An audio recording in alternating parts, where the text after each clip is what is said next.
Сегодня, в канун 75-летия со Дня Победы, я хочу рассказать о своих прадедах, участниках Великой Отечественной войны. Мой прадед, Амосов Абрам Васильевич, родился 19 октября 1918 года в селе Курбусах Усть-Алданского района в многодетной семье. В 1938 году он был призван в ряды советской армии. В 1940 году окончил школу младших командиров. Неоднократные рапорты об отправлении на Западный фронт оставались безрезультатными. В 1942 году, после окончания Сретенского военного училища в звании лейтенанта, был направлен на Восточный фронт, где принял командование минометной ротой 206-й отдельной танковой бригаде. Мой прадед награжден боевыми медалями за победу над Японией, за боевые заслуги, орденом Отечественной войны второй степени, а также юбилейными орденами и медалями. После окончания войны он работал первым секретарем райкома КПСС в 3 районах республики.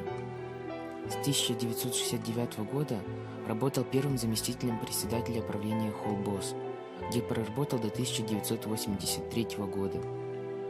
За свой труд он награжден многими правительственными наградами и званием «Заслуженный работник народного хозяйства».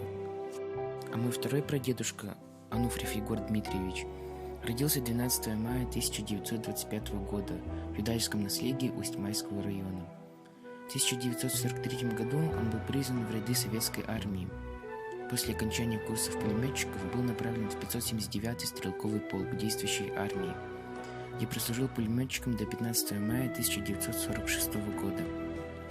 Он награжден медалями за боевые заслуги, за победу над Японией, 30 лет советской армии и флота. В 1948 году он был демобилизован. После демобилизации поступает на службу в органы МВД. Более 30 лет стоит на страже мирного труда, общественного порядка.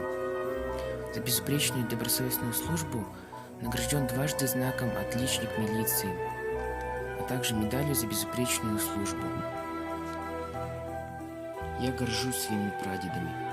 Спасибо им за счастливое детство и чистое небо над головой. Вечная им память.